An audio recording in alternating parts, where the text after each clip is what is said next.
I am Demi, 33 years old. To society, I'm a server with cracked hands.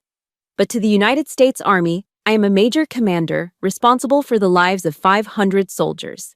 That night, at my sister's engagement party in a magnificent Newport mansion, the billionaire father of the groom snapped his fingers and ordered me to clean up a broken wine glass at his feet, in front of hundreds of guests, because he thought I was a janitor who had wandered into the party. "Didn't you hear me?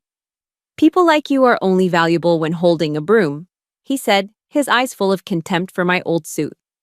He didn't know that the woman kneeling to pick up those glass shards had just coordinated the largest disaster relief transport operation on the East Coast 24 hours earlier. And he certainly didn't know that I was about to teach him a lesson about value that money cannot buy. Let me know what state you are listening from, and subscribe to the channel if you believe respect doesn't lie in the car you drive, but in what you have sacrificed. I stood wedged against a cold marble pillar, trying to make myself as small as physically possible. The ballroom of the Newport Country Club was a cavern of gold leaf and crystal chandeliers, a place that smelled of old money and fresh hydrangeas. I was wearing a navy blue blazer that I had bought at Goodwill for $15. It was the most expensive thing currently hanging in my closet, and I had steamed it twice in my tiny apartment bathroom to get the wrinkles out. But here, surrounded by a sea of Armani silk gowns and bespoke Tom Ford tuxedos, I looked exactly like what I feared most: a shift worker who had forgotten to change after clocking out. The air in the room was thick, almost suffocating. It was a cocktail of expensive perfumes, Chanel, Creed, Le Labo, scents that were so rich and overpowering they made my stomach turn. They were the scents of people who had never sweated through a 12-hour shift in a non-air-conditioned warehouse. Every breath I took was a reminder of the canyon-sized gap between this world and my rundown apartment across town. I gripped a glass of lukewarm water with both hands, using it as a shield. My thumbs traced the condensation on the glass. The coldness bit into my skin, but it was a familiar sensation. My hands were my history map. They were rough, calloused, with permanent grease stains under the fingernails that no amount of scrubbing could fully remove. The skin on my knuckles was cracked from the dry cardboard of Amazon boxes and the harsh detergents I used at the diner. I felt the rough texture of my palm catch against the smooth crystal of the glass. It was a friction that shouldn't exist here. "Just breathe, Demi," I told myself, tightening my core muscles the way I did before a heavy lift. "This is Maggie's day. You do this for her. You survive this for her." Suddenly, the hum of conversation shifted. The energy in the room pulled toward the double mahogany doors like a tide. Mr. Preston Bradley had arrived. He walked into the ballroom not like a host, but like a visiting monarch inspecting his troops. He was 60, with silver hair coiffed to perfection and a tuxedo that probably cost more than my entire year's salary as a waitress. His eyes, sharp and predatory, swept across the crowd. He offered charming smiles to the bankers, firm handshakes to the politicians, and gracious nods to the socialites. And then his gaze landed on me. The smile didn't just fade, it evaporated. It wasn't a look of anger. Anger implies passion, implies that I mattered enough to upset him. No, this was worse. It was the look you give a stain on a Persian rug. It was a look of annoyance that something unsightly had marred his perfect view. He walked right past me. He didn't nod. He didn't offer a polite, "Hello." He didn't acknowledge the sister of the woman his son was about to marry. He looked straight through me as if I were made of glass, as if I were simply air occupying space in his mansion. It was a social execution, silent and brutal, performed in front of 300 people. I felt the heat rise up my neck. I saw the guests nearby lean in toward each other. They covered their mouths with manicured hands, whispering. I saw their eyes dart down to my feet. I was wearing my old combat boots. I'd spent an hour polishing them with black shoe shine until my arm ached, trying to make them pass for dress shoes. But under the crystal lights, they just looked like what they were: old, tired leather that had marched through mud and sand. "Is that the sister?" I heard a hushed voice to my left. "Good Lord, look at her hands." I took a sip of water to swallow the lump in my throat. I remembered my grandmother's voice, a devout woman who raised us on scripture and grit. "God sees what man does not, Demi. Walk tall." I straightened my spine. I was a major in the United States Army. I had led convoys through sandstorms. I could handle a few snobby looks from the Rhode Island elite. Or so I thought. A woman in her 50s, draped in a silver gown with a pearl necklace the size of golf balls, detached herself from a group and walked straight toward me. She didn't make eye contact. Her gaze was fixed somewhere above my left shoulder. She extended her hand, thrusting an empty wine glass into my chest space. "Take this," she said, her voice dripping with bored entitlement. "And bring me another Chardonnay. Tell the bartender to go light on the ice this time. It was watery." I froze. My hand instinctively reached out to steady the glass she was shoving at me before it fell. I stood there, blinking, my brain struggling to process the insult. "Ma'am, I started, my voice raspy. "I'm not working. I'm a guest. I'm the bride, sis. Just give it to her, Helen." The voice boomed from behind me.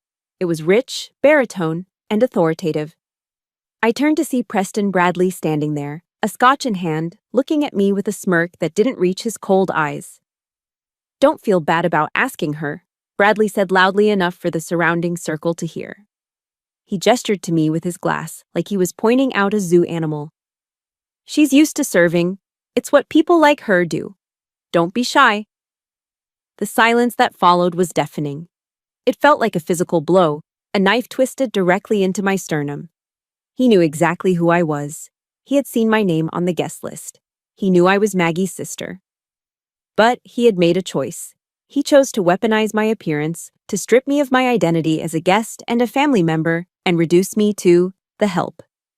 He was telling his friends, his business partners, and my little sister's new family that I was beneath them. That I belonged in the background, cleaning up their messes. My fingers tightened around the stem of the woman's empty glass. For a split second, I calculated the trajectory of smashing it against the marble floor. I calculated the satisfaction of screaming in his face. But then I saw Maggie across the room. She was laughing, looking radiant and white, oblivious to the assassination of my dignity happening in the corner. If I made a scene, I would ruin her night. I would prove Bradley right, that I was just white trash who didn't know how to behave. I swallowed the rage. It tasted like bile and ash. "Of course," I said, my voice void of emotion. I took the glass from the woman. "I'll take care of it." Bradley chuckled, a dry, dismissive sound, and turned his back on me to resume his conversation about interest rates. I turned on my heel, clutching the empty glass like a grenade, and walked rapidly toward the service corridor. I didn't go to the bar. I pushed through the heavy doors and ducked into the nearest ladies' restroom. I locked the stall door behind me, the latch clicking with a finality that echoed in the tiled room. I placed the empty wine glass on the marble vanity. My hands were shaking, not from fear, but from the adrenaline of suppressed fury. I looked up into the mirror. The fluorescent lights were unforgiving. They highlighted the dark purple circles under my eyes, evidence of the double shifts I pulled at the warehouse.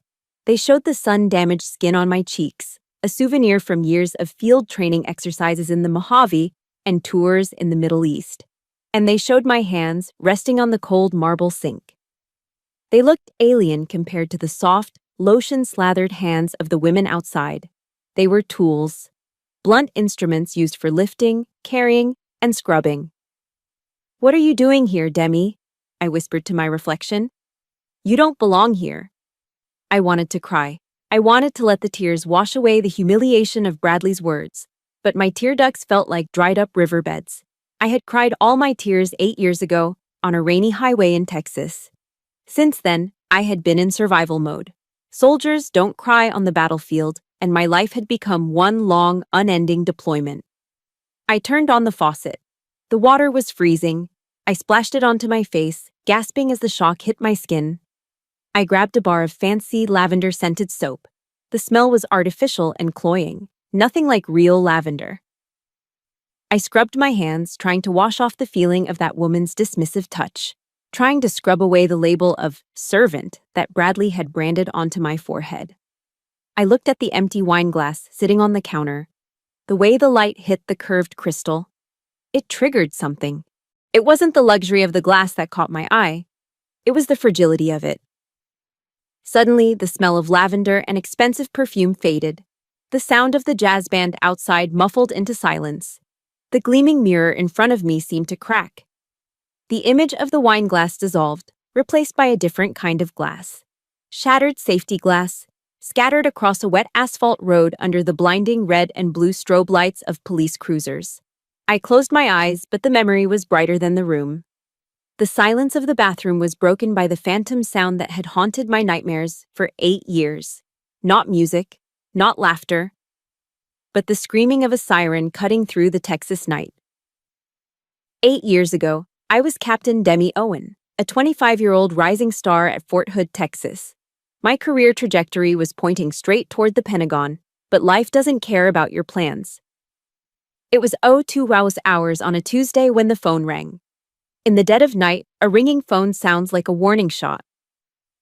"Is this Captain Demi Owen?" the flat voice of a Rhode Island state trooper asked. "Speaking." "Ma'am, I have some bad news regarding your parents." The words that followed were a blur. Multi-vehicle collision. Interstate 95. Black ice. But the meaning was simple and devastating.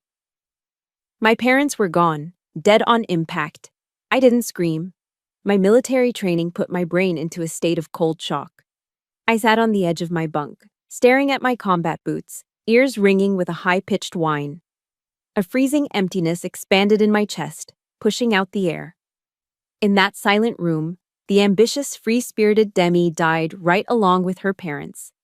The funeral took place 4 days later in the relentless Rhode Island rain. I stood by the open graves in my dress blues, the medals on my chest heavy with rainwater. Next to me was Maggie, 16 years old, trembling like a wet bird. She clung to my arm so tightly I thought she might cut off my circulation, holding on to the only solid thing left in her world. The honor guard fired the 3-volley salute. Crack, crack, crack. Then came the bugler. The mournful notes of taps drifted through the rain, stripping away my armor. Tears hot and fast mixed with the rain on my face. 2 soldiers approached the casket. They lifted the American flag that draped my father's coffin. He had been a volunteer firefighter for 30 years. They folded it 13 times into a perfect triangle, concealing the stripes, leaving only the blue field of stars. 1 soldier marched over and knelt in the mud, presenting the flag to me. "On behalf of a grateful nation, please accept this flag as a symbol of our appreciation." I took it. It was heavier than cloth should be. I realized then that I wasn't just holding a symbol of honor. I was holding the weight of my family. I was holding Maggie's future. The guests hurried back to their warm cars, leaving us alone with the gravediggers and a man in a cheap gray suit, the estate attorney. He opened his briefcase on the hood of his car, oblivious to the rain spotting his documents. "I'm sorry for your loss," he said flatly, "but we need to discuss the estate, second mortgage, credit card debt, hospital bills from the accident. Your mother's insurance had lapsed. Total debt is roughly $450,000. $450,000. I stared at him, the number echoing in my head. "If the payments aren't brought current within 30 days, he said, snapping his briefcase shut, "the bank will initiate foreclosure proceedings. The house will be seized." I looked at Maggie, sitting on a bench staring blankly at the dirt. That house was the only home she had ever known. If we lost it, she would lose her school, her friends, her stability. She would be an orphan with nothing.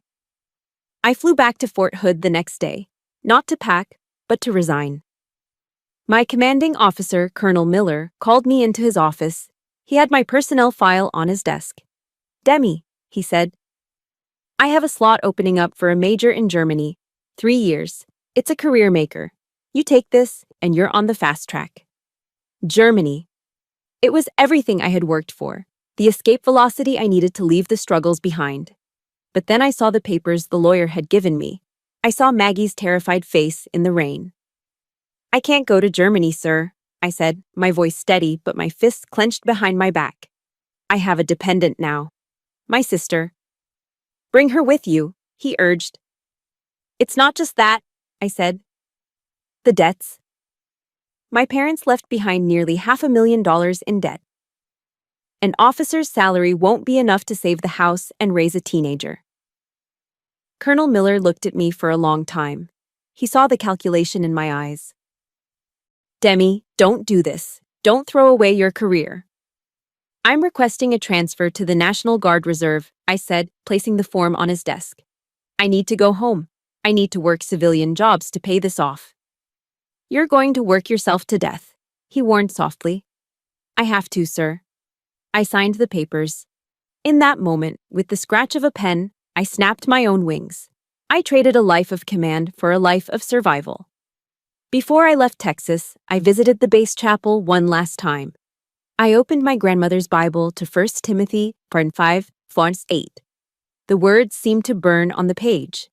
But if anyone does not provide for his own, and especially for those of his household, he has denied the faith and is worse than an unbeliever. I clung to that verse. It was the only thing that made sense of the chaos. It wasn't about what I wanted anymore. It was about duty. I flew home. I drove straight to the cemetery. The flowers on the grave were already wilting. I knelt in the grass, placing my hand on the cold granite of my father's headstone. Dad, I whispered. Mom, you don't have to worry. I've got this. I've got Maggie. I reached up to my shoulder and unpinned the silver captain's bars from my uniform. I held them in my palm, feeling their sharp edges. They represented who I was, who I wanted to be. I promise you, I vowed to the silence of the graveyard. I will pay every cent. I will keep the roof over her head. She will go to college. I don't care what it costs me. I shoved the rank insignia into my pocket. I knew the math. The National Guard stipend would cover the basics, but to pay off a $500,000 mountain of debt, I would need more. I would need 2, maybe 3 jobs. I would need to work days, nights, and weekends. I stood up, brushing the dirt off my knees. As I walked back to my car, I left Captain Owen behind. The woman who got into the driver's seat was someone else.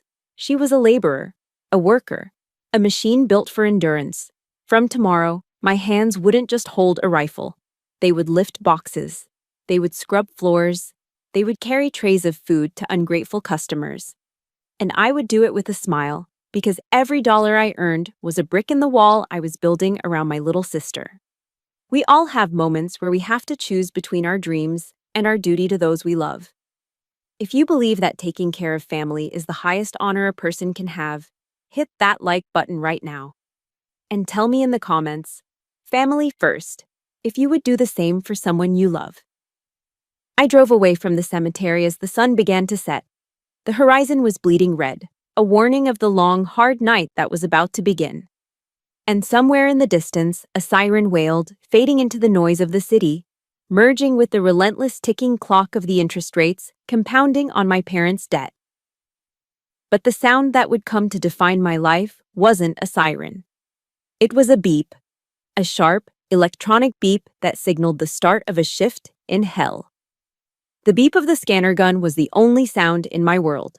Beep, pickup box, beep, scan barcode, beep, place on conveyor belt. Welcome to the graveyard shift at the Amazon Fulfillment Center. In this concrete box the size of 10 football fields, I wasn't Major Demi Owen. I wasn't a war hero. I was Associate Number 492, a cog in a $1 trillion machine that never slept. The facility was a labyrinth of metal shelves and robotic drive units that hummed like a hive of angry bees. The air was stale, recycled through massive vents that rumbled overhead, smelling of cardboard dust and packing tape. My job was simple. Move 50-pound boxes of dog food, exercise equipment, and bulk detergent from a pallet to a shelf. Over and over again. For 10 hours straight. Beep! My lower back throbbed with a dull, rhythmic ache. It was an old injury, a souvenir from a mortar blast in Fallujah that had sent a jagged piece of shrapnel into my L4 vertebra. The VA doctors had told me to take it easy. They said heavy lifting was out of the question. But VA disability checks didn't cover a mortgage in this economy, and they certainly didn't cover out-of-state tuition for a private university. I reached for a box of cat litter. As I lifted it, a sharp bolt of pain shot down my right leg, hot as a branding iron. I gritted my teeth, suppressing a groan. I couldn't stop. I couldn't slow down. On the screen of my scanner, a small timer counted down. It was the time off task metric, or TOT. If I stopped scanning for more than 3 minutes, the system flagged me. Too many flags, and I'd be fired by an algorithm before a human manager even knew my name. I leaned against the metal racking for a split second, digging into my pocket. I pulled out 2 ibuprofen tablets, vitamin I, as we called them in the infantry. I tossed them into my mouth and dry swallowed them, the chalky pills scraping against my throat. There was no time to walk to the water cooler. That was a 4-minute round trip. That was a write-up. Keep moving, 492, I muttered to myself, lifting the cat litter. Just keep moving. At 04, the shift horn blared. I clocked out, my hands trembling from exhaustion. I walked to my beat-up Toyota Corolla in the employee lot, reclined the driver's seat, and set the alarm on my phone for 06 hours pearls. 2 hours of sleep. That was the luxury package. I woke up to the harsh chime of my phone, my neck stiff, my mouth tasting like copper. I drove to a gas station, splashed cold water on my face in the restroom, and changed from my warehouse polo into a grease-stained black t-shirt that read, Rick's Rib Shack. By 11:30 a.m., the lunch rush hit Rick's like a tsunami. The restaurant was packed with construction workers, office clerks, and tourists looking for authentic barbecue. The air was thick with the smell of hickory smoke and frying oil. It was chaotic, loud, and hot. I was carrying a tray loaded with 4 jumbo rib platters and 3 pitchers of beer. The weight was easily 30 pounds, balanced on my left shoulder.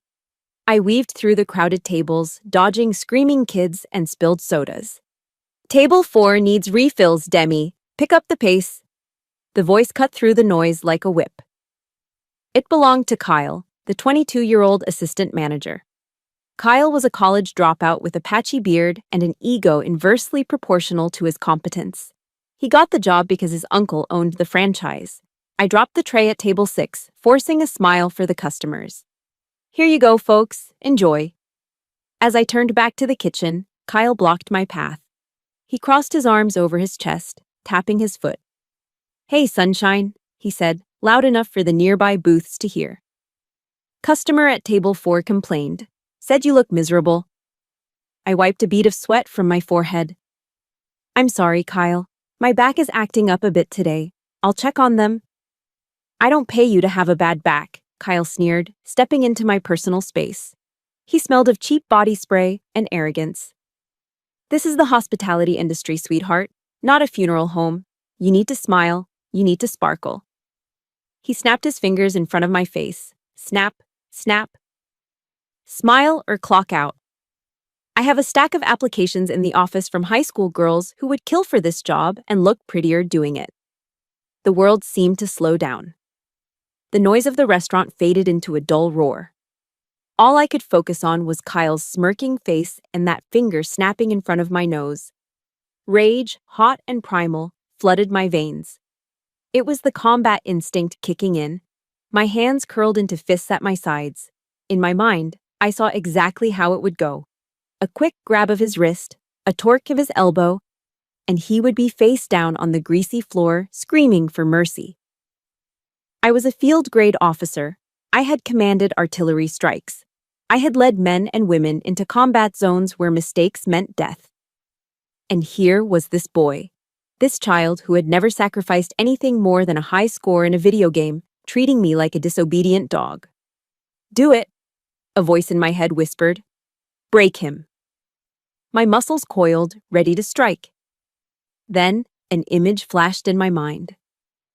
A piece of paper on my kitchen counter, the tuition bill for Maggie's final semester, $2,000 due by Friday. If I didn't pay it, they would put a hold on her graduation. I looked at Kyle. I looked at the customers watching us, some with pity, some with amusement. I exhaled slowly, forcing my hands to relax. I unclenched my fists, feeling the fingernails leave crescent-shaped indentations in my palms. You're right, Kyle, I said. My voice was calm, but it tasted like ash in my mouth. I apologize. It won't happen again. I forced the corners of my mouth up into a grotesque plastic smile. It felt like my face was cracking. That's better, Kyle said, patting me on the shoulder with a condescending smirk. Now get table 4 some more ranch dressing. Chop chop. I walked away. Each step felt heavier than the last. I felt something vital inside me fracture. It wasn't my back. It was my dignity. I was selling pieces of my soul for minimum wage plus tips, and today, the price felt too high. The rest of the shift passed in a blur of, "Yes, sir," "Right away, ma'am," and "Thank you so much." By the time I clocked out at 4 bars p.m., it had started to rain. I sat in my car in the back of the parking lot, the engine idling. My uniform smelled of old fryer grease and stale beer. My body ached so bad it felt like my bones were grinding together. I reached into the passenger seat and grabbed a foil-wrapped sandwich that the cook had been about to throw away. It was cold, the bread soggy with barbecue sauce. I took a bite, chewing mechanically. I looked in the rearview mirror. The woman staring back at me looked 10 years older than 33. Her hair was frizzy from the humidity, her eyes dull and sunken. "Who are you?" I whispered. "What happened to Major Owen?"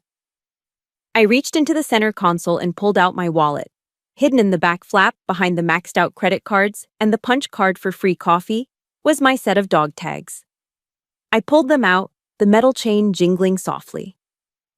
The silver tags were cool against my fingertips. Owen, Demi, 04, USA, Catholic. I pressed the tags against my cheek, closing my eyes. I focused on the feel of the embossed letters against my skin. "You are still a soldier," I whispered to myself, repeating the mantra like a prayer. "You are on a mission. The mission is Maggie. The enemy is poverty. You hold the line. You always hold the line." Tears leaked from my eyes, mixing with the rain streaking down the car window. It was a pathetic sight. A decorated officer crying in a rusted Toyota over a cold sandwich. But Marcus Aurelius once wrote, "It is not what happens to you, but how you react to it that matters." I wiped my face with the back of my hand, smearing grease across my cheek. I took a deep breath, put the dog tags back into their hiding place, and put the car in gear. The mission wasn't over. I had to go home. I had to cook dinner. I had to be the strong big sister. But as I pulled out of the parking lot, I made a silent promise to Kyle, to Amazon, to every person who looked through me like I was invisible. One day, I thought, I will wear my uniform again. And on that day, you will know exactly who I am. I drove into the gray evening, the windshield wipers slapping a rhythm against the glass, keeping time with the beating of a heart that refused to stop fighting. The moment I stepped through the front door of our small 2-bedroom rental, the transformation began. I kicked off my grease-stained work shoes and left them on the porch. I walked straight to the bathroom, locking the door behind me as if I were securing a perimeter. The shower was my decontamination chamber. I turned the water as hot as I could stand it. I grabbed the rough loofah sponge and scrubbed my skin until it was raw and pink. I had to wash away the smell of hydraulic fluid from the warehouse. I had to scrub off the stench of stale beer and fryer grease from the rib shack. But mostly, I felt like I was trying to wash away the smell of poverty itself, a scent that seemed to cling to me like a second skin.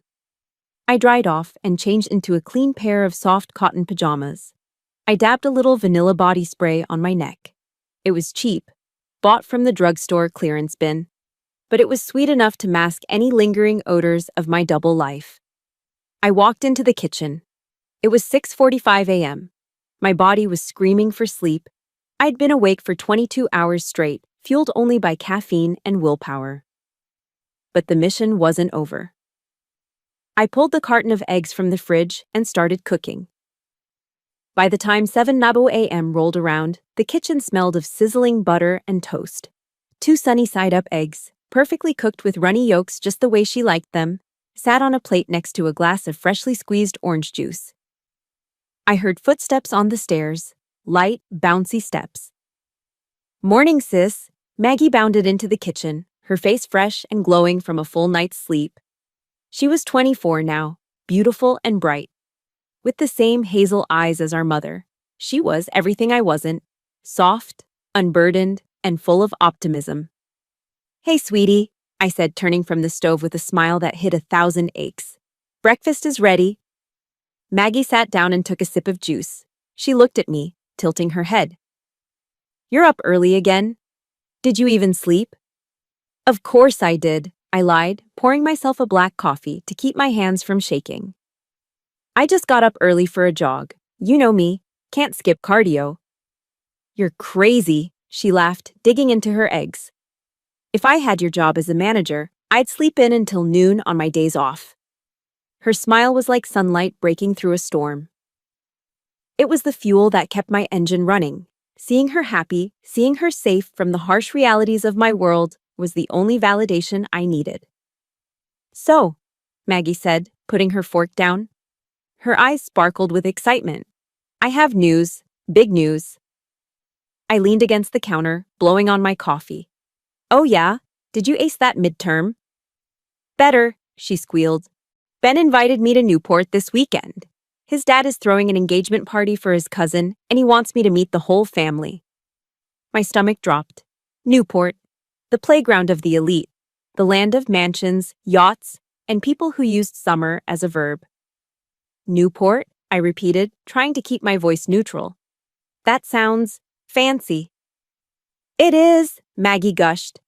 "Ben says his dad is this huge real estate mogul. He showed me pictures of their house, Demi. It looks like a castle. It's right on the water near the cliff walk. He said everyone is going to be there." I looked at her, so innocent and thrilled. She belonged in that world of light and beauty. She had the grace for it. But I knew what that world was really like. I knew how cold it could be to outsiders. "That's wonderful, Maggie," I said, forcing warmth into my voice. "I'm so happy for you." Inside, my mind was racing. Newport meant dresses. Expensive dresses. It meant shoes, hair, accessories. "I found this amazing dress online," Maggie continued, oblivious to my internal panic. "It's on sale, but it's still a little pricey. Maybe I shouldn't go." "Nonsense," I said quickly.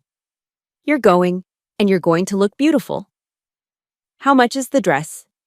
"It's $200. $200. That was my grocery budget for the month. That was 20 hours of scanning boxes at Amazon." "Consider it an early graduation gift," I said. "Order it." "Really?" "Oh, thank you, thank you." She jumped up and hugged me. I winced as she squeezed my sore shoulder but hugged her back tight. She sat back down, her face glowing. "So, how's work going? How's the logistics firm?" I stiffened. This was the lie I'd built over 8 years. To Maggie, I wasn't a warehouse worker or a waitress. I was a logistics manager at a mid-sized shipping company. I sat in an air-conditioned office, supervised a team, and did paperwork. "It's good," I said, sliding my hands under the kitchen table so she wouldn't see the fresh cuts on my knuckles or the grease stains under my nails. "Busy. Lots of spreadsheets. You know how it is, managing supply chains is a headache this time of year."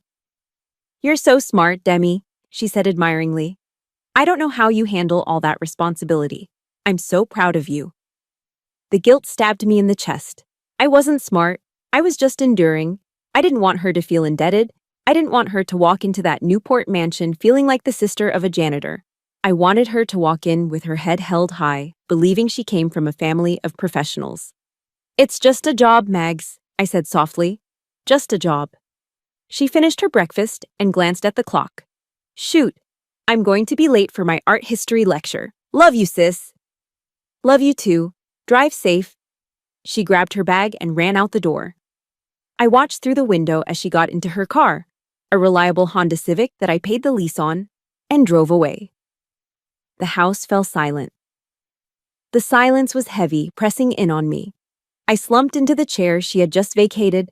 I looked at the half-eaten piece of toast on her plate. My stomach rumbled, a painful, hollow growl. I hadn't eaten since the sandwich in the car yesterday afternoon. I looked at the pile of mail on the counter. I picked up the envelopes, my hands trembling slightly. Electric bill. Past due. Water bill. Final notice. The check engine light in my car had been on for a week. I pulled out my phone and checked my bank balance. $45.12. $45. And I had just promised her a $200 dress. I walked over to the fridge and opened it. The light flickered on, illuminating the emptiness. A half-gallon of milk, a jar of pickles, 3 apples that were starting to wrinkle. I closed the door. I wouldn't eat lunch today, again. I could survive on coffee and the free bread rolls at the restaurant. I had done it before. I walked into the living room and stood in front of the fireplace mantel. There was a framed photo there, taken 10 years ago. It was the last professional photo we took as a family. Mom and Dad were smiling, looking young and vibrant. I was in my West Point cadet uniform, standing tall and proud. Maggie was a teenager with braces, grinning awkwardly. I reached out and touched the glass over my parents' faces. "You see her?" I whispered to the empty room. "She's happy. She's going to meet a nice boy from a good family. She's going to be okay." I heard a song playing in my head, an old tune my mother used to hum while she did laundry. Wind beneath my wings. Did you ever know that you're my hero and everything I would like to be? I wasn't a hero. Heroes get parades. Heroes get medals. I was just the foundation. I was the dirt and the concrete that lay underground, unseen and walked upon, so that she could build a skyscraper. The fatigue finally hit me like a physical blow. My eyelids felt like lead weights. I had 2 hours before I had to leave for my afternoon shift at the warehouse. I had picked up an extra daylight shift to cover the tuition bill. I curled up on the worn-out sofa, pulling an old Afghan blanket over me. It smelled like dust and memories. My stomach growled again, a sharp reminder of my sacrifice. But as I closed my eyes, picturing Maggie spinning in a beautiful new dress in a Newport ballroom, the hunger pangs felt a little less sharp. This sacrifice tasted bitter, like stale coffee and pride swallowed down. But the aftertaste? The aftertaste was sweet. It tasted like hope, and for that I would starve 1,000 times over. The Capitol Grill in Providence is the kind of place where deals are made over dry-aged porterhouses and bottles of Cabernet that cost more than a mortgage payment. The lighting is low, the leather booths are plush, and the air smells of money and red meat. I arrived straight from my National Guard drill weekend. I had changed out of my camouflage ACUs in the armory bathroom into a simple pair of black slacks and a white blouse. But I had a problem. The heel on my only pair of dress shoes had snapped the night before. I had no choice but to lace up my combat boots again. I polished them until they shone, hoping the dim lighting of the restaurant would hide their true nature. I was wrong. As I walked across the polished marble floor towards the private booth in the back, my boots made a distinct, heavy sound. Thud, thud, thud. It was the sound of a march, completely out of sync with the soft click-clack of Italian loafers and designer heels around me. Preston Bradley was already seated, looking like he owned the building. Beside him sat his wife, a woman who looked like she had been surgically frozen in a state of permanent surprise, and their son, Ben, who looked terrified. And there was Maggie, beaming, holding Ben's hand. Mr. Bradley looked up as I approached. His eyes dropped instantly to my feet. He didn't say a word, but the corner of his mouth twitched into a smirk that screamed, "Riff-raff!" I took a breath, squared my shoulders, and engaged my military bearing. Chin up, chest out, eyes forward. "Good evening," I said, extending a hand. Mr. Bradley ignored it, gesturing vaguely at the empty seat. "Sit down. You're late." "My apologies," I said, sliding into the booth. "Training ran a little over." "Training?" He raised an eyebrow as he unfolded his napkin. "I thought Maggie said you were in logistics?" The waiter appeared, pouring water into crystal goblets. "I am," I said, keeping my voice neutral. "Supply chain management." "Right," Bradley chuckled. It was a dry, short sound, like dry leaves crunching. "That's the fancy term for warehouse work, isn't it? Moving boxes, driving forklifts, sweating." Ben shifted uncomfortably. "Dad, Demi manages a whole team. She's really smart." Bradley held up a hand, silencing his son without even looking at him. I'm not criticizing Ben. Society needs people like her. If nobody took out the trash or moved the heavy boxes, how would people like us get our new golf clubs delivered? He smiled at me, a predator showing his teeth. It's honest work, Demi. Good for building character and calluses. I felt the heat rising in my cheeks, but I kept my face impassive. Rules of engagement, I reminded myself. Do not fire unless fired upon. Assess the threat. The threat was sitting across from me, wearing a $5,000 suit, trying to provoke a reaction. I wouldn't give him the satisfaction. It puts food on the table, I said simply. I'm sure it does, he said dismissively, though perhaps not at a table like this. The waiter returned, handing out the heavy leather-bound menus. I opened mine. It was entirely in French, with no English descriptions. I scanned the page. Escargot de Bourgogne, foie gras poêlé, côte de bœuf. I smiled internally. I had spent 3 years coordinating joint operations with French NATO forces. I spoke fluent French. I knew exactly what everything was. I was about to order the canard à l'orange, duck with orange sauce, when Bradley reached across the table and plucked the menu from my hands. Let me help you with that, dear, he said, his voice dripping with faux concern. This is all a bit complicated. I doubt you're familiar with French cuisine. You probably want something hearty, simple. He turned to the waiter, not even looking at me. She'll have the roasted chicken, Bradley ordered. Make sure it's well done. People who work with their hands need to be sure their food is cooked through. Safety first, right? The waiter hesitated, glancing at me. Madame? I looked at Bradley. He was watching me, challenging me to make a scene, to correct him, to prove I was cultured. But if I did, I would embarrass Maggie. I would turn this dinner into a conflict. I looked at Maggie. She was biting her lip, looking anxious. She wanted this night to be perfect. I turned to the waiter. The chicken is fine, merci. I saw a flicker of surprise in the waiter's eyes at my accent, but he nodded professionally and walked away. Bradley looked satisfied. He had won the little game. He had put the warehouse worker in her place with a plate of overcooked bird. The dinner was an exercise in endurance. Bradley spent 2 hours talking about his real estate empire, his yacht, and his golf handicap. He didn't ask Maggie a single question about her degree. He didn't ask me anything at all. We were just props in his one-man show. When the bill came, Bradley didn't even look at it. He produced a black Centurion card, metal, heavy, a symbol of unlimited power, and laid it on the tray. Ben, he said to his son, you see this? This is what hard work gets you, not calluses, options. He stood up, signaling that the audience was over. We walked out of the restaurant. The valet brought Bradley's Bentley around. Well, Bradley said, turning to me. The cool night air didn't dissipate the tension. He extended his hand. I took it. His grip was limp, lifeless.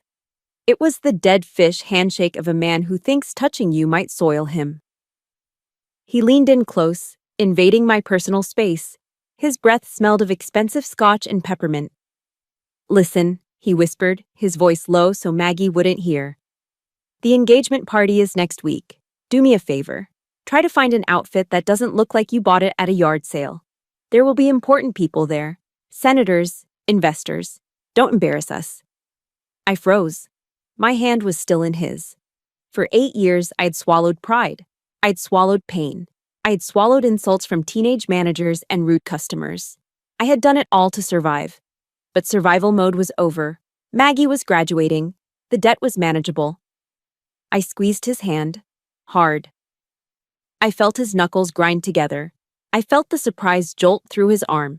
I channeled every hour of PT, every push-up, every heavy box I had lifted into that grip. It wasn't violent. It was firm. It was the grip of a soldier. I looked him dead in the eye. I let the mask of the tired waitress slip for just a second, revealing the major underneath. I will do my best, Mr. Bradley, I said. My voice was ice cold. I would hate for anyone to be mistaken about who is truly valuable in that room. I released his hand. He pulled back, rubbing his knuckles, a flash of confusion crossing his face. He looked at me, really looked at me, for the first time all night. He saw something in my eyes that he didn't recognize. A threat? A challenge? He shook it off, laughing nervously. Right. Well, good night. He got into his Bentley and drove away. I stood on the curb in my combat boots, watching his taillights fade. You okay, sis? Maggie asked, hugging my arm. He can be a lot. I'm sorry. I'm fine, Mags, I said, patting her hand. Just fine. And I was. Because I realized something tonight. Preston Bradley thought he was fighting a peasant. He had no idea he had just declared war on a United States Army officer. I walked to my rusty Toyota, the sound of my boots echoing in the empty street. Thud, thud, thud. Next week, the party. Copy that, I thought. I'll see you on the battlefield, Preston. Let's return to the engagement party. I was still standing in the ladies' room, staring at the ghost of the broken windshield in the mirror. My heart was hammering against my ribs like a trapped bird. The air in the tiled room felt too thin, too suffocating. I needed to breathe. I unlocked the stall door and stepped out. I splashed cold water on my wrists, a trick my mother taught me to lower my heart rate. I dried my hands on a rough paper towel, the friction grounding me back in reality. I couldn't go back into the ballroom yet. I couldn't face the judgmental stares, the whispers behind manicured hands. I needed a moment of neutrality.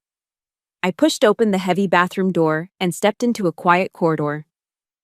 It was a service hallway, lined with plush velvet wallpaper and dim sconces leading away from the main party towards the library and the cigar lounge. The music from the jazz band faded into a distant thrum. The only sound was the soft thud of my polished combat boots sinking into the thick Persian runner. I walked slowly, trying to regulate my breathing. In for 4, hold for 4, out for 4. Tactical breathing. It worked in a firefight. It should work at a cocktail party. I was about to turn the corner towards the terrace when I heard voices. Low, masculine voices drifting out from the slightly ajar door of the cigar lounge. The smell of expensive Cuban tobacco wafted into the hallway. Congratulations, Preston, a man's voice said. It sounded like one of the investment bankers I had seen earlier. The girl is lovely, a bit young perhaps, but lovely. I froze.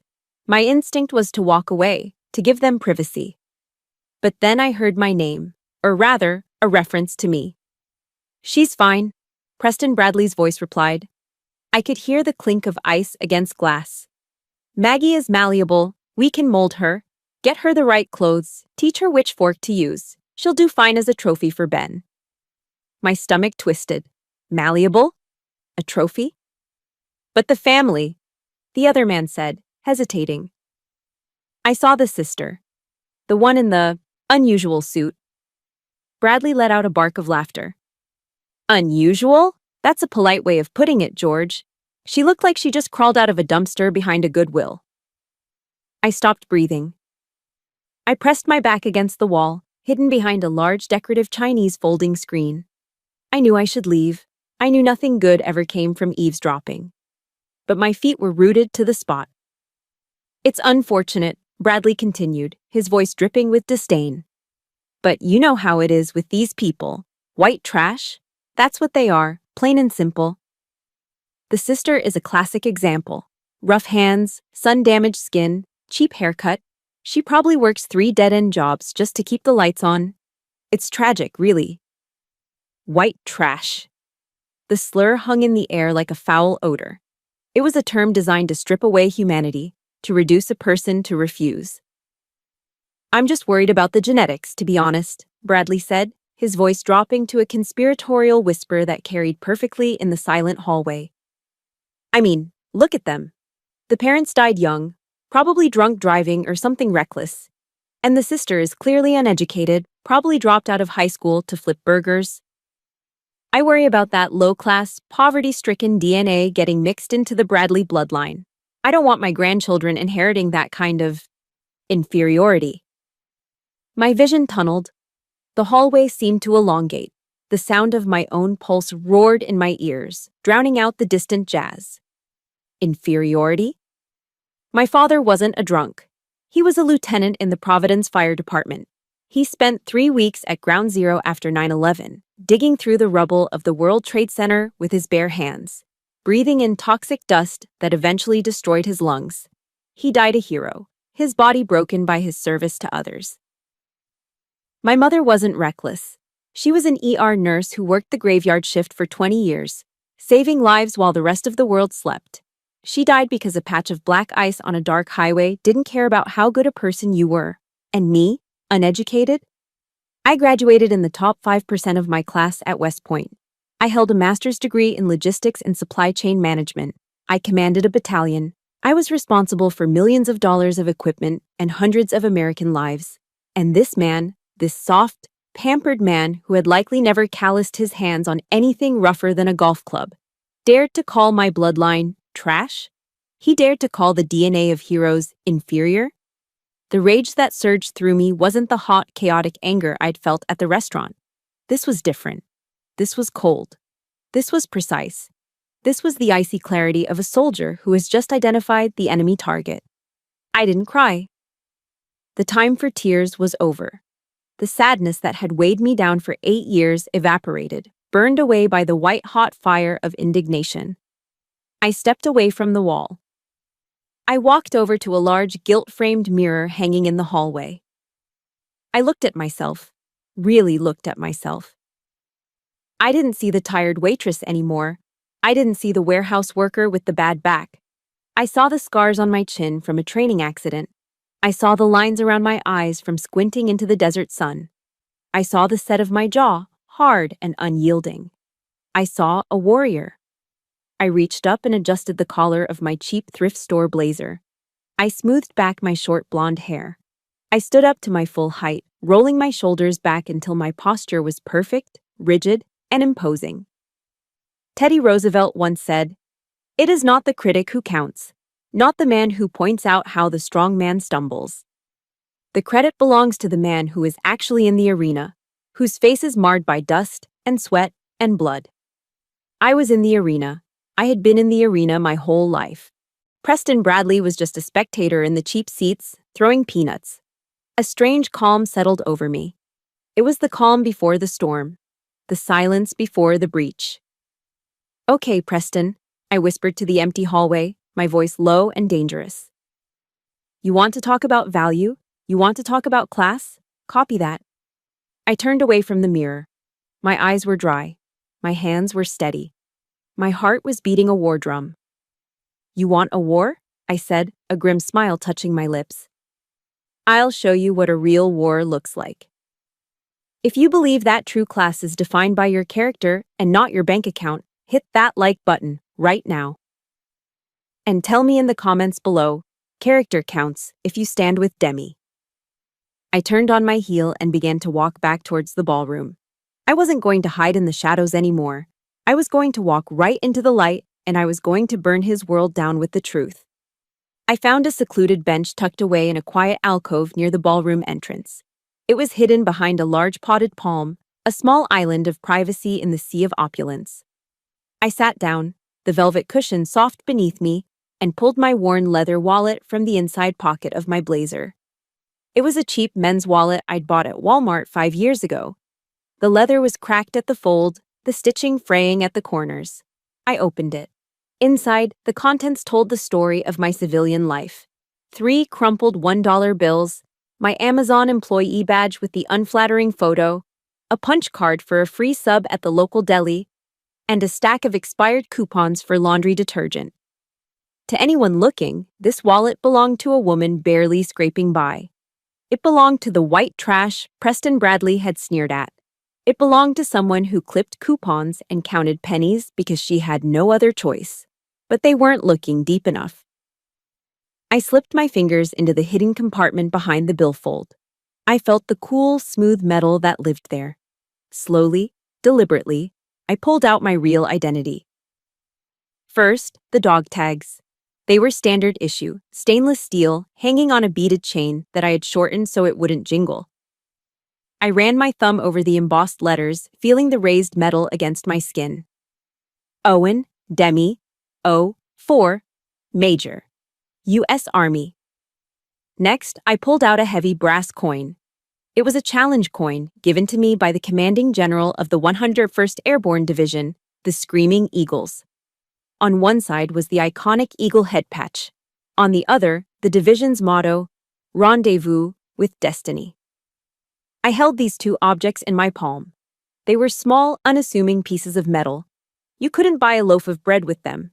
But to me, they were heavier than all the gold in Preston Bradley's bank account. They were my talismans, my anchors. I closed my eyes, shutting out the sounds of the party. I let the jazz music fade into the background, replaced by the roar of C-130 transport planes and the rumble of Humvees. In my mind, I was back in the desert. I wasn't wearing a cheap blazer. I was wearing body armor and a Kevlar helmet. I wasn't standing alone. I was standing in front of 500 soldiers, men and women from every corner of America. Black, white, rich, poor, who looked to me for leadership. I remembered the weight of command. I remembered the night I coordinated a massive convoy to deliver humanitarian aid to a village cut off by insurgents.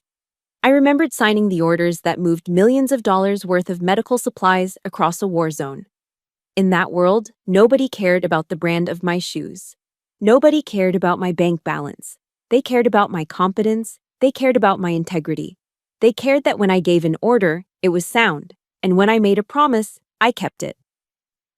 That was true power. Power wasn't about making people feel small so you could feel big. Power was about responsibility. It was about service. I opened my eyes. The anger I had felt in the hallway was gone, replaced by a cold, sharp focus. General James Mattis once said, "Be polite, be professional, but have a plan to kill everyone you meet." Of course, I wasn't going to kill Preston Bradley. Not literally. Violence was the tool of the undisciplined, but I was going to destroy his narrative. I was going to dismantle his prejudice with the surgical precision of a drone strike. I looked down at the dog tags and the coin one last time. "You want to talk about value, Preston?" I whispered. "Let's talk about value." I didn't put the items back in my wallet. Instead, I slipped them into the breast pocket of my blazer, directly over my heart. I could feel the cold metal through the thin fabric of my shirt. It felt like putting on armor. I stood up. I checked my reflection in the darkened window glass. I smoothed the lapels of my jacket. I straightened my spine until I was standing at the position of attention. I had a plan. I wasn't going to scream. I wasn't going to make a scene.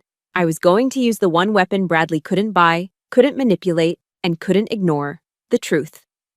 I was going to show him, and everyone in that room, that the woman he called trash held more responsibility in her little finger than he had held in his entire pampered life. At that moment, the double doors to the ballroom swung open.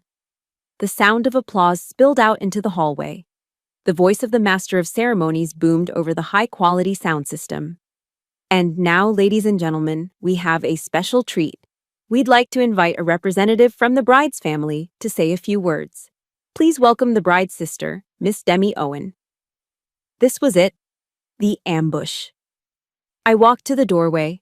I saw Preston Bradley standing near the front of the room, right next to the stage. He was holding a glass of champagne, his other arm draped casually over the back of a chair. He was smiling. That same smug, condescending smile he had worn at the restaurant. His eyes were bright with anticipation. He was expecting a train wreck. He was expecting the uneducated, stuttering warehouse worker to stumble up to the microphone, misuse some big words, maybe cry a little, and ultimately prove his point that we didn't belong. He was ready to laugh. He was ready to pity me. I took a deep breath, filling my lungs with the expensive, conditioned air. "Wait for it, Preston," I thought. "Wait for it." I stepped through the doors and into the blinding light of the chandeliers. I didn't look down at my feet. I didn't hunch my shoulders. I walked with the long, confident strides of a field-grade officer inspecting the line.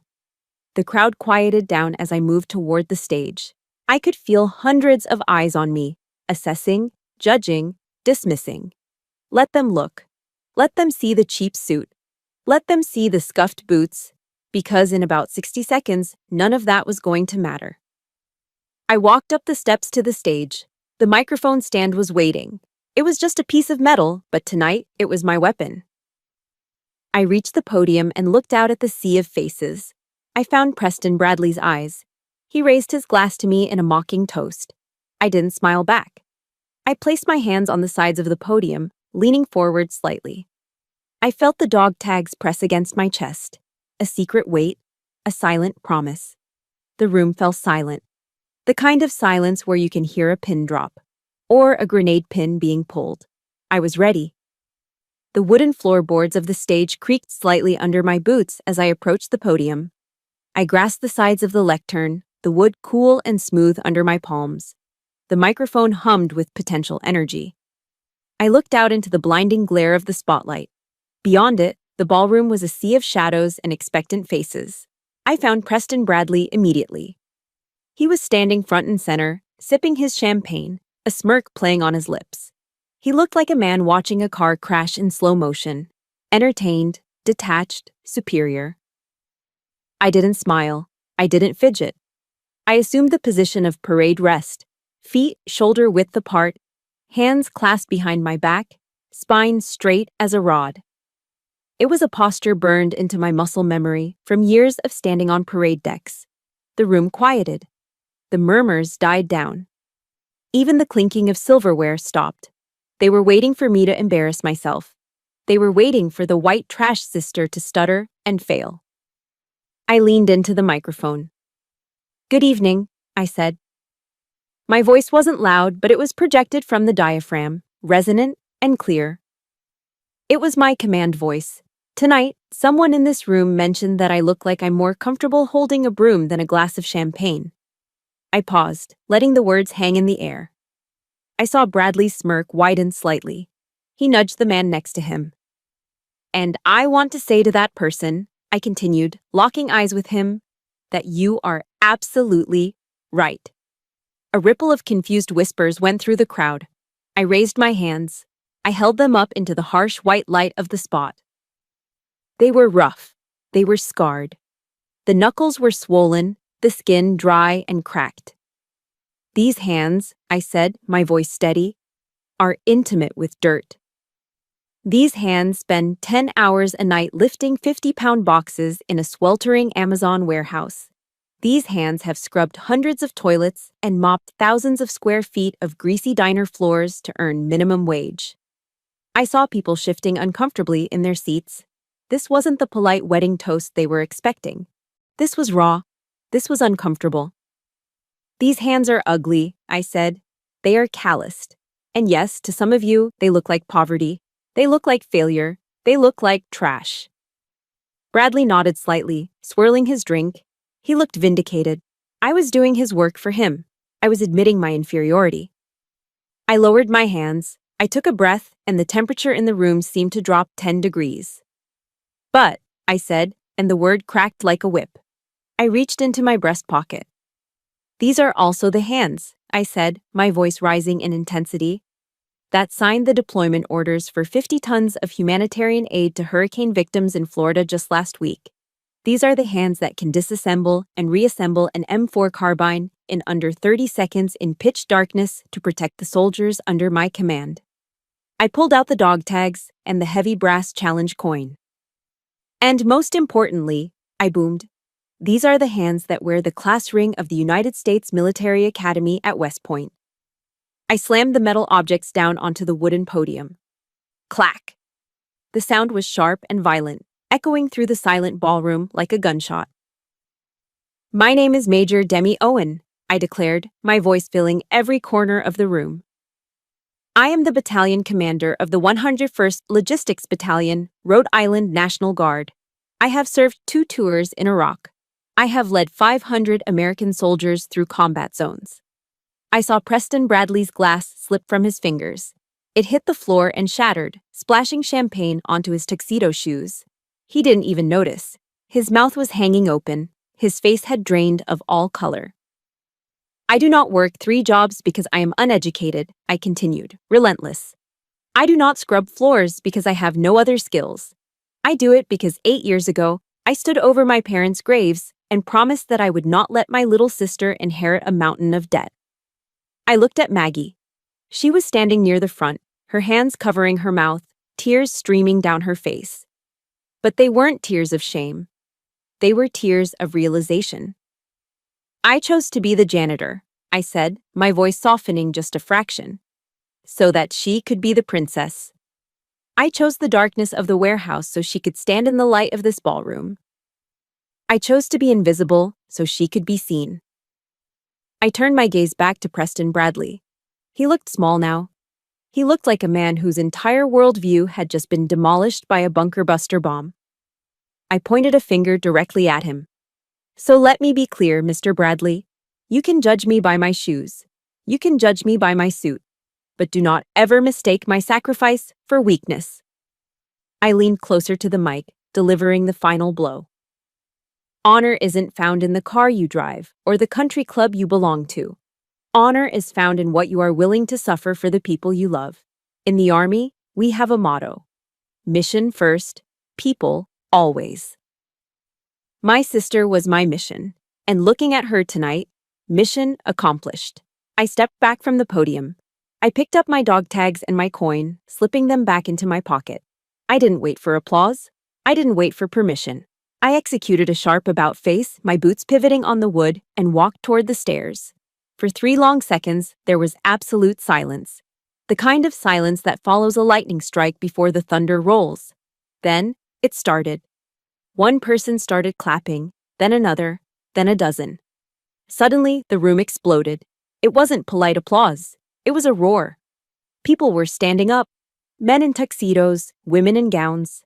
They were on their feet, clapping, cheering. I walked down the stairs, my head held high.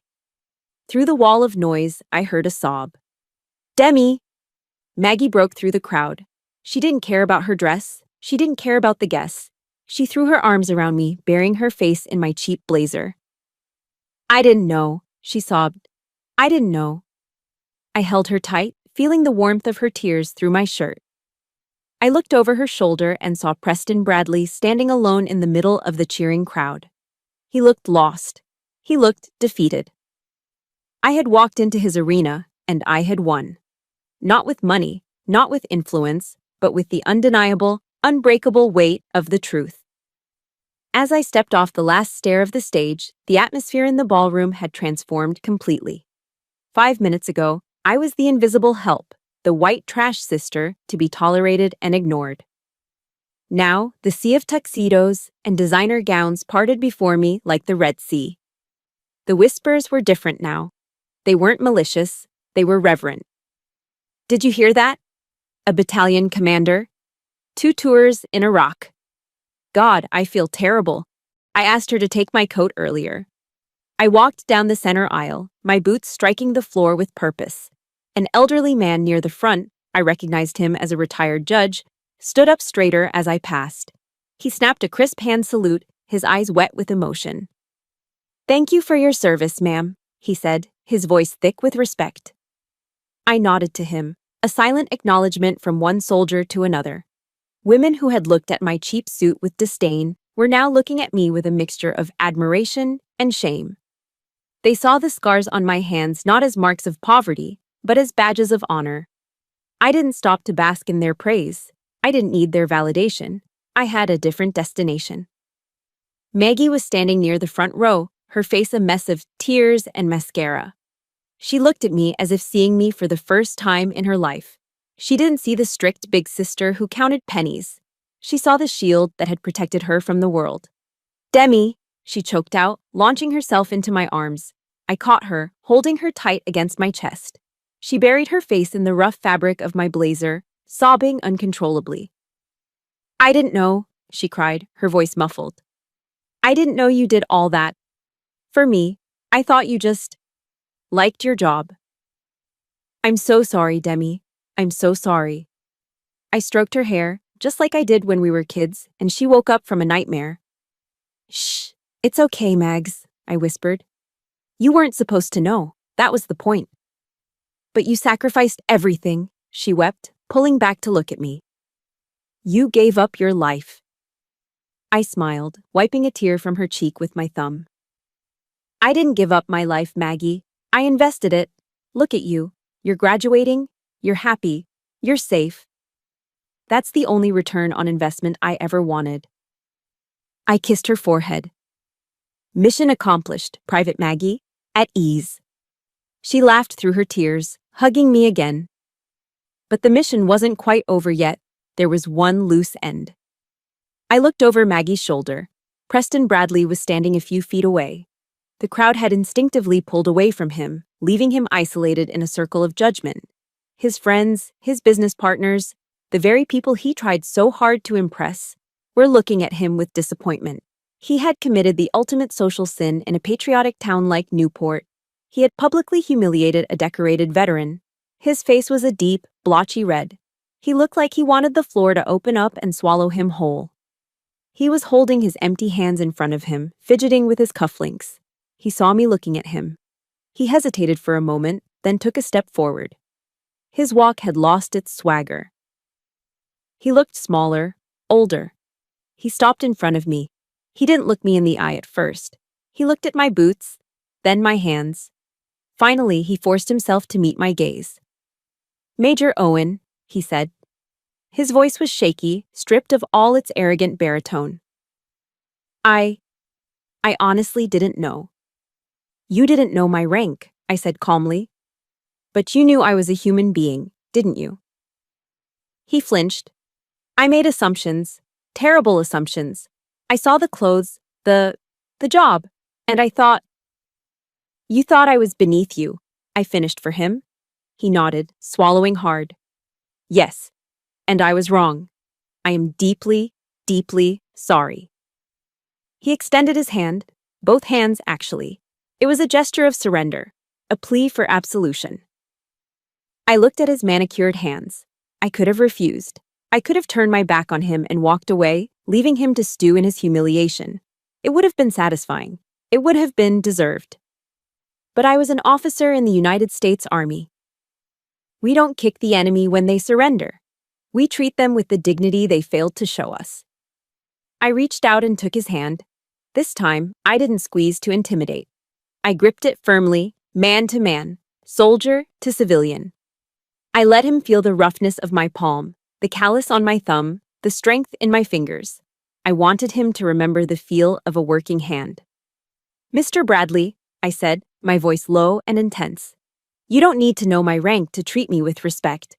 You don't need to see a West Point ring to know that a person has value." He nodded rapidly, his eyes wide. "The server who poured your wine tonight," I continued, gesturing vaguely toward the bar. "She might be a single mother working 2 jobs to feed 3 kids. The janitor who mops your office floors. He might be a Vietnam vet who fought for your freedom. They deserve your respect just as much as any senator or CEO in this room. Do you understand me?" "I do," Bradley whispered. "I understand. I swear to you, I understand." "Good," I said. "Then we have no problem." I released his hand. He pulled it back as if he had been burned, cradling it against his chest. He looked relieved, but also chastened.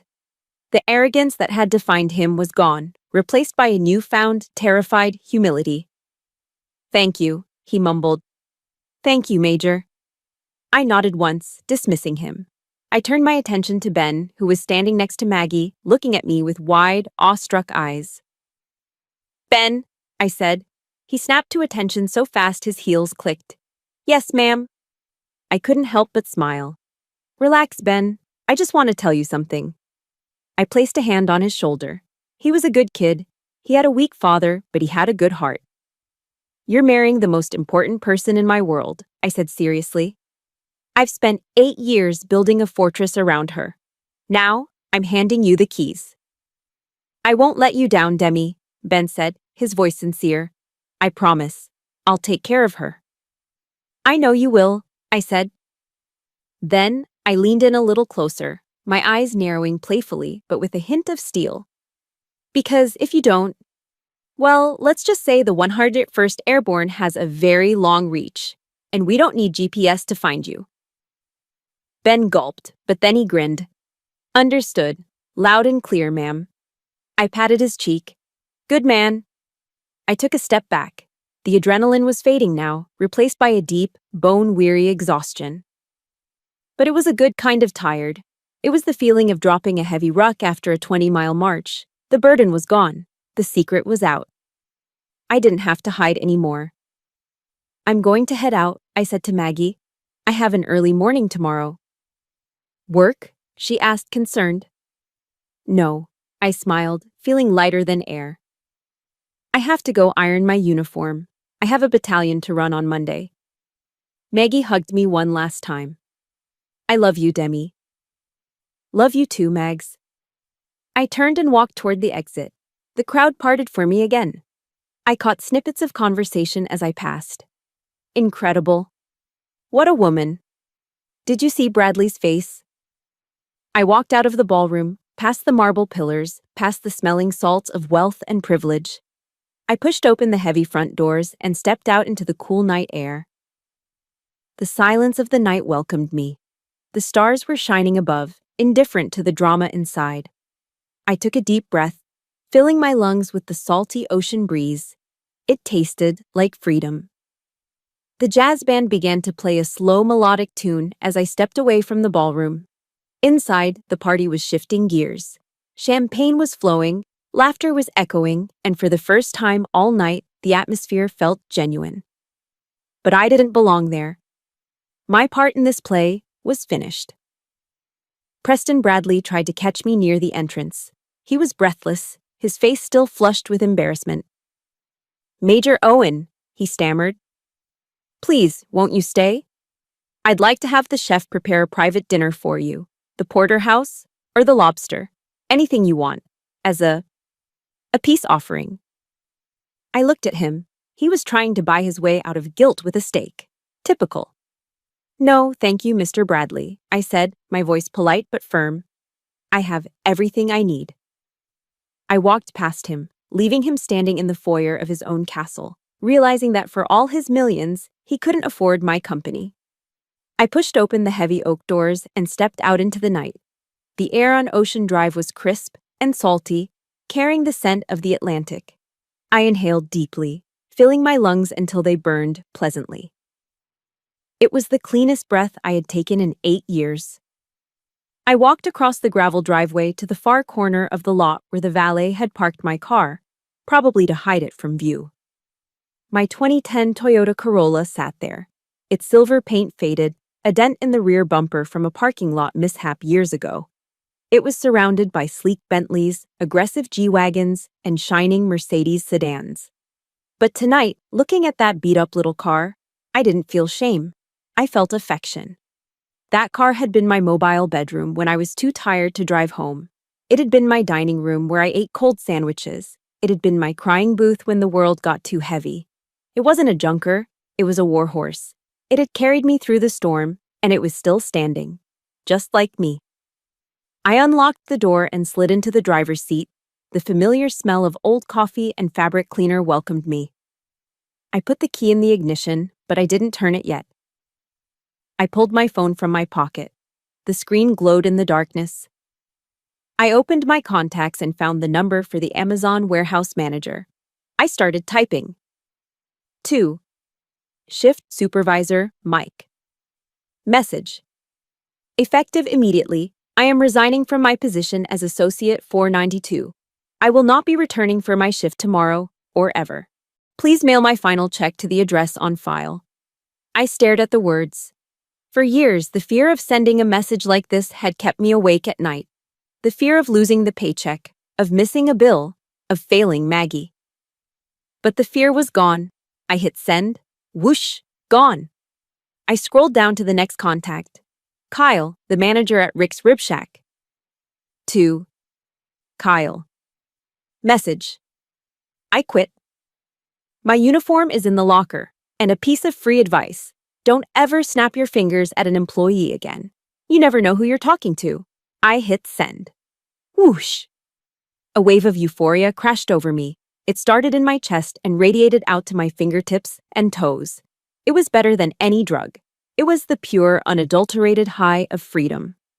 I laughed out loud in the empty car, a sound that bubbled up from deep in my soul. Maggie was safe. She had her degree. She had a good man who loved her. The crushing weight of the debt had been whittled down to a manageable size, something I could easily handle with my officer's pay. The mission, the protector protocol I'd initiated at my parents' graveside, was complete. I was decommissioned from the role of mother, father, and provider. I was just Demi again.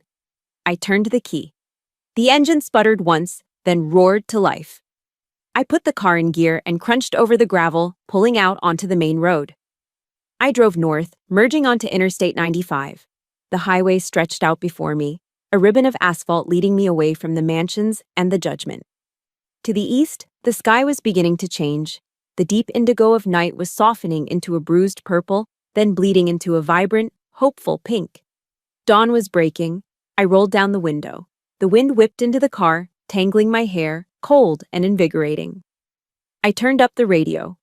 It wasn't jazz. It wasn't classical. It was classic rock, loud and driving. I tapped my fingers on the steering wheel in time with the beat. I thought about Monday morning. For the first time in forever, I wasn't dreading the start of the week. I pictured myself walking into the armory. I would open my locker. I would take out my Army combat uniform, the ACUs with the digital camouflage pattern. I would lace up my tan boots. I would Velcro the American flag patch onto my right shoulder. I would stand in formation under Old Glory, surrounded by men and women who judged you by your character, not your net worth. That was my tribe. That was my home. I glanced into the rearview mirror one last time. For years, when I looked in the mirror, I saw a woman aging too fast. I saw a woman with hollow eyes and a perpetual frown of worry. I saw a victim of circumstance, but the woman looking back at me now was different. The morning light caught her eyes, and they were bright. The lines on her face didn't look like exhaustion anymore. They looked like laugh lines waiting to happen. She was Demi Owen, 33 years old, major, sister, survivor, victor. Life had thrown its worst at me. It had taken my parents. It had tried to crush me with debt. It had tried to humiliate me with poverty. But I had held the line. I hadn't broken. Preston Bradley and people like him could keep their mansions and their black cards. They could keep their hollow judgments. I had something better. I knew exactly who I was. And once you know your own value, no one else can ever discount you. I smiled at my reflection, a real smile, one that reached my eyes. "Let's go home, Major," I whispered. I pressed my foot down on the accelerator. The little Toyota surged forward, eager. We raced toward the rising sun, leaving the darkness behind in the dust. The war was over, and for the first time in 8 years, I was finally, truly free. Thank you for taking this ride with me. My story proves that you can never judge a book by its cover or a soldier by her work boots. But now I want to hear from you. Have you ever been underestimated by someone based on your appearance? Or have you made a silent sacrifice for someone you love? Please share your story in the comments below. Your voice matters here. And if you believe that respect is earned through character, not currency, please hit that like button and subscribe to our channel. Together, let's keep sharing stories that champion the truth. Signing off.